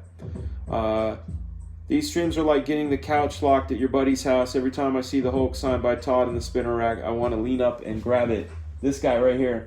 Yeah, I've got a couple things signed by Todd. That was the other thing is during that Youngblood Toys era, I was the Youngblood Toys rap spokesperson, and Todd was directing that commercial, and I brought that book and a couple of my trades for him to sign up. So I got those, and I bought this off the stands. Like, I had somebody mention to me on Facebook, why isn't that in a bag and board? And somebody said it was disrespectful, and I said, hey, listen, I understand why you would think that, but I've had this since I was 14 when it came out, and these comics have been loved. So this is see how I'm doing this? It's a comic book. It's meant to be loved, not slabbed. No offense to slabbers. I get it. I totally get it. I want to be able to touch and flip and sniff. Let's see here. Three nicest dudes. Simon Beasley. Yes, Simon is the man. That guy is a pure savage. He is Lobo. The Lobo you see in the comic is him, but he is a big, lovable dude. Let's see.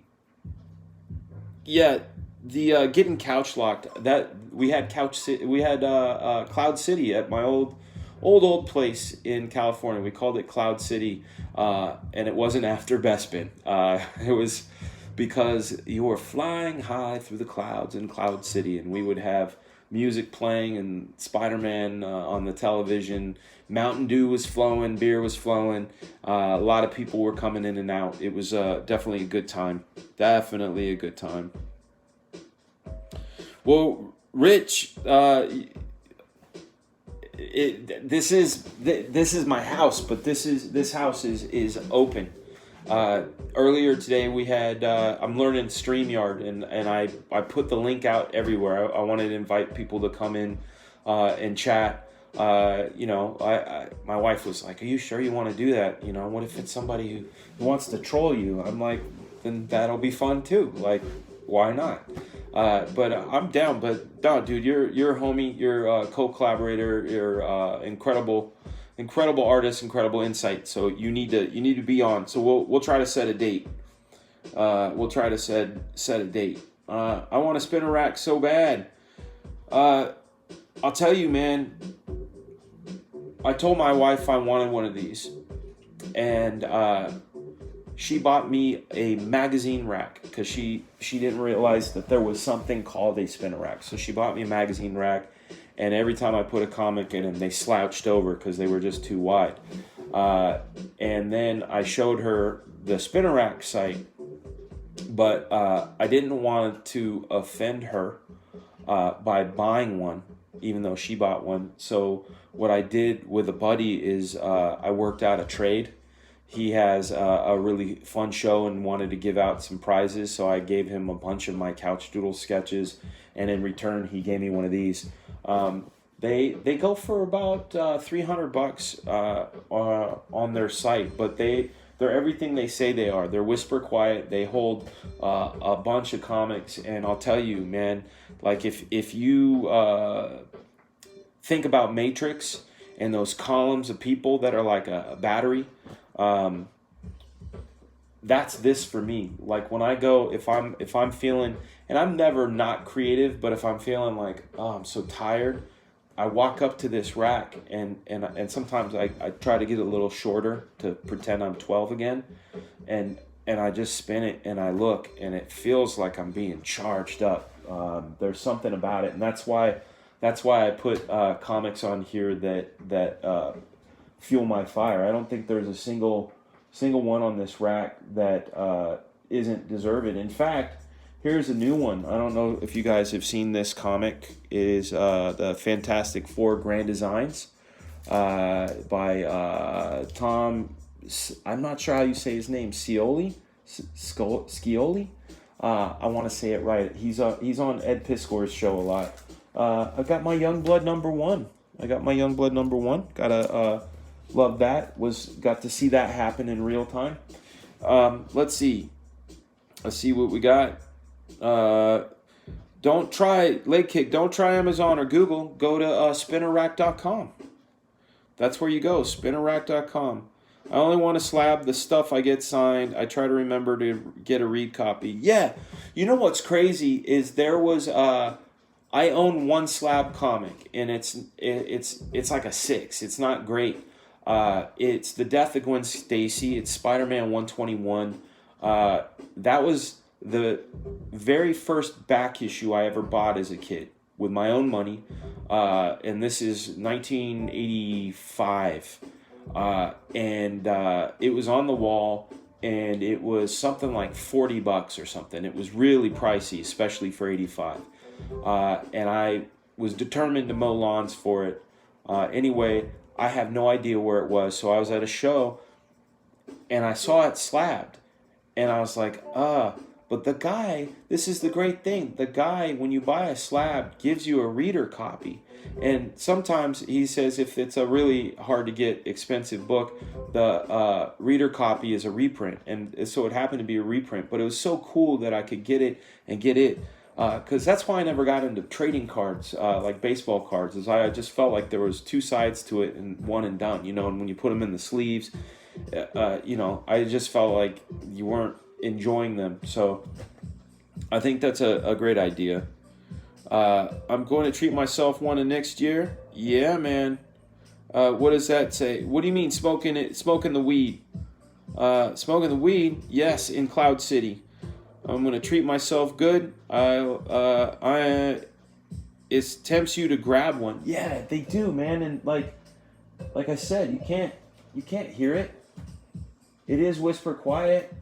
Like they say, and all these comics, I mean, look at there's like a iconography to all this stuff. There's like not a slouch on this rack. X-Men Teen Titans, Barry Smith's Iron Man, Jim's iconographic Together Again for the First Time.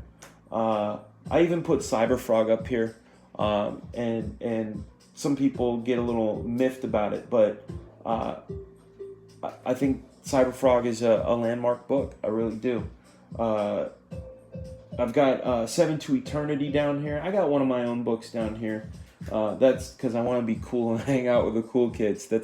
I think that's the story of my life. I want to hang out with the cool kids. So, but this is one of my favorite covers I've ever done. I'm gonna get the Fragaboom POV cam, and not that POV. Don't look at that one. This one right here. Boom. This was a favorite cover of mine. It's got Wolverine and Cable and Dead. Nah, I'm just kidding.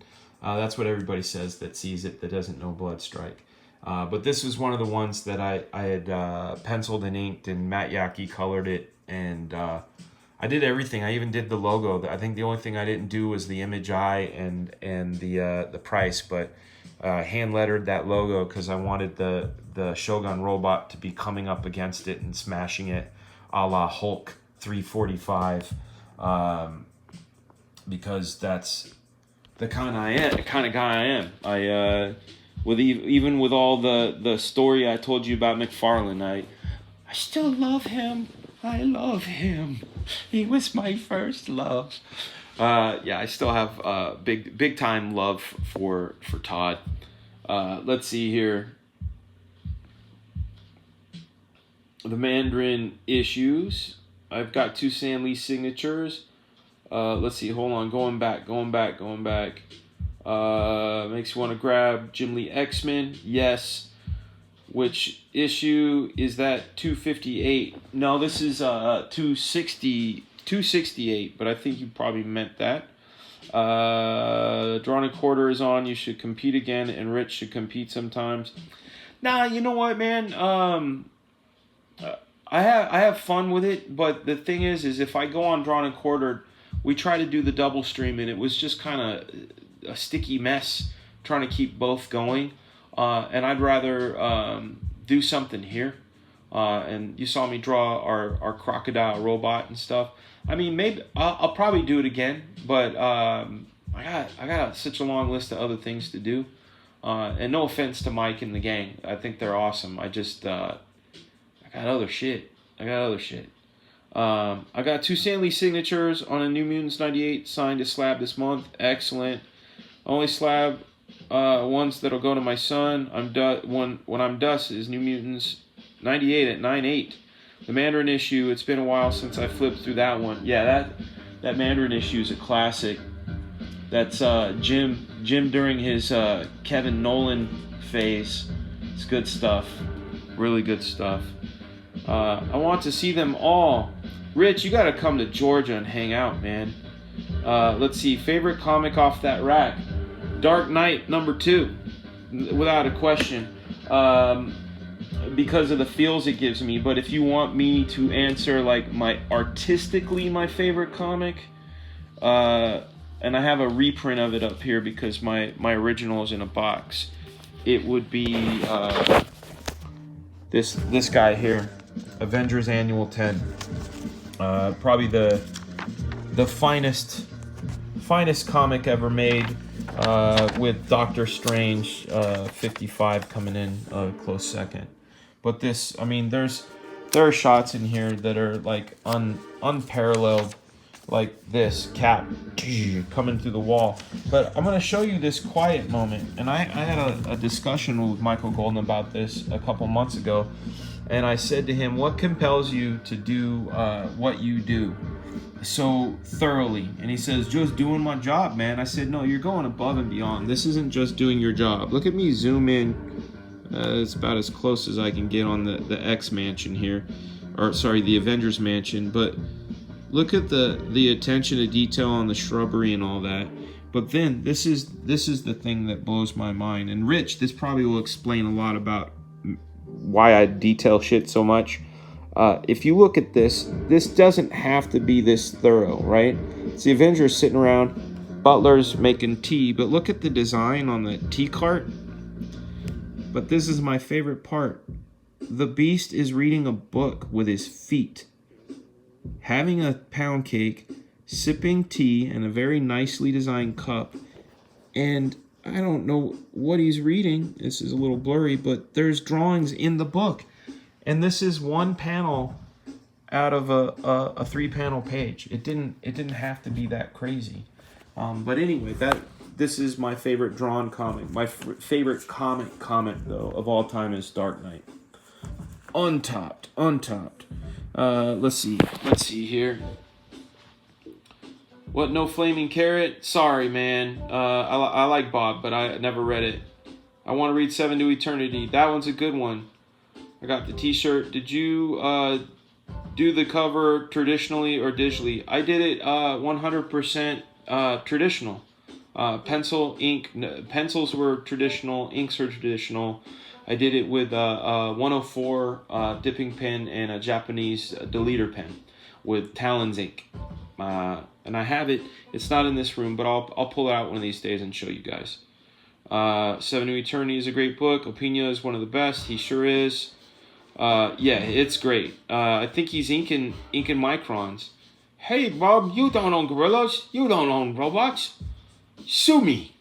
Nom number 1. That's in here. That's right behind. I have here's some more Golden, the Batman special with this guy, the other guy in it. That's a heavy book. Yes, Rob hyped that comic as one of his favorites of all time. He's right. I know. What issue is that? Which book are you asking about? Which issue are you asking about, Rich? I've been thinking lately, working on a hardcover graphic novel. Before I send it to the artist, I'm doing character designs, scared of not getting credit for my own ideas. Can you copyright? Yeah, I mean, there's different ways. The way my dad taught me back in the day is you put them in an envelope and you send it to yourself so it's postmarked. You do that. But also go through the copyright procedure. How can you copyright character designs even though an artist will make it come to life? That's kind of how it is. Like when I drew Spider-Man, Marvel owns Spider-Man. I made it come to life, but Marvel owns it. I mean, if you come up with it, it's yours. And if that artist makes it come to life, you wrote the story, you designed the character, you created the character. Unless they're contributing, designs and origins, then it's yours. I don't see a problem at all. No, there's no can of Todd Worms. Ha ha ha. Golden God. Avengers. Oh, it's Avengers Annual number 10. It's Avengers Annual number 10. And it's expensive, not because of the Golden. It's expensive because it's the first appearance of Rogue. That's why. It's the first appearance of Rogue. You can get lost in drawing a page. I put way too many lines myself. Beast reading with his feet is next level. Yes, just remember one thing only, Dan. I'm richer than you. Yes, it's absolutely right. That's the truth is. All right, gang. It's midnight here. We've actually gone 3 hours, which is a first for our show. If you take the 2 hours here on the mobile, sitting in the red lazy boy, we've done 2 hours. We did an hour on StreamYard. You guys, do yourselves a favor. If you're not already subscribed to Rich's channel, subscribe. You will be educated and entertained. You will be edutained and be thrilled all about comics all over again. We're all here because we love them. I appreciate you guys joining. And I also, like I said, want Rich. I need you on my show. I know we're doing press next week for Masters. So maybe what we can do is right before the book comes out, maybe the following week, if you want to do something to let people know what's up, we can set it up and get it going. But we'll talk about it. I had that issue signed by Stanley. Someone broke in and stole it. I don't like that. I hate theft. I had my bike stolen when I was 7, my motorcycle or my skateboard stolen when I was 14, and my motorcycle stolen when I was 21. Each 7 years of my life. But nothing at 28. Nothing at 28. Nothing at 35. Nothing at 42. Hopefully nothing at 49. But anyhow, you guys, do me a favor. I've been studying some things about YouTube. I got this book by these guys that are pretty smart about YouTube. And what they were saying is that any thumbs up and any comments that you guys give will help my algorithm. Because I got no rhythm.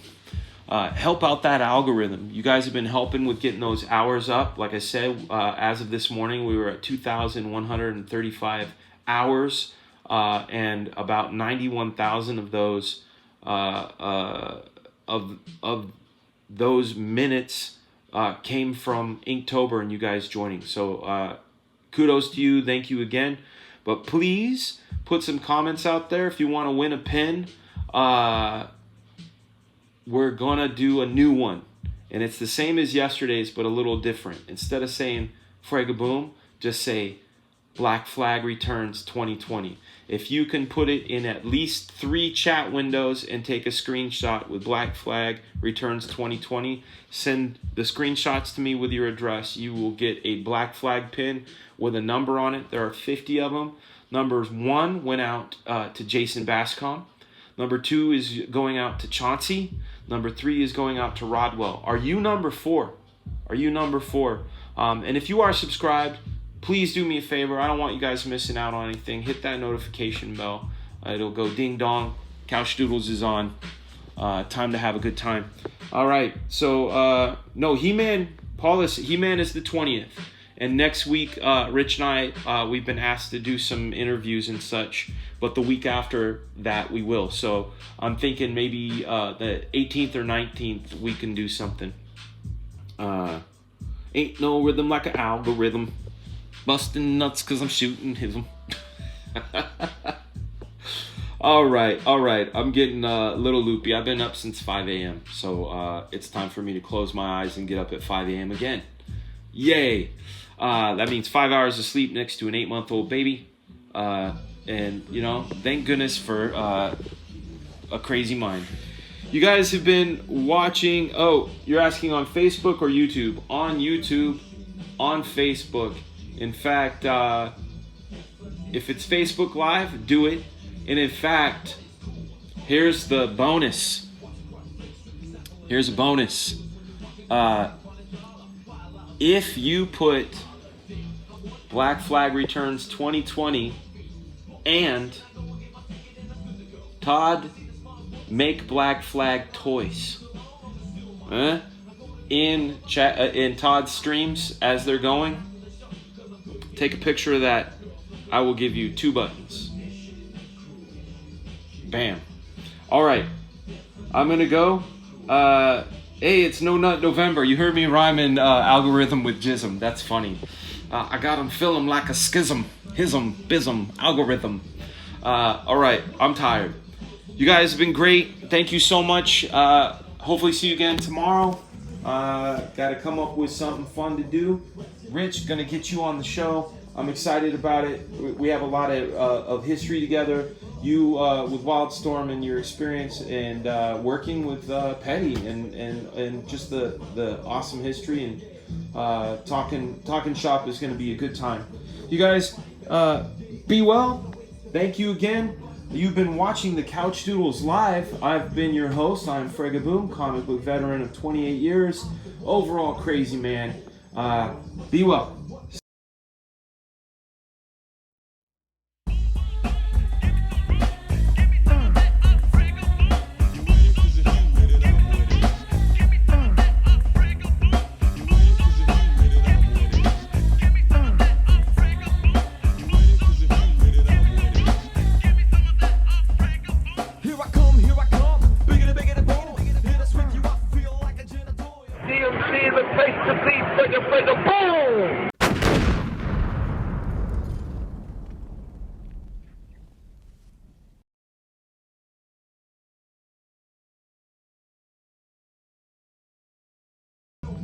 Black Flag Returns 2020!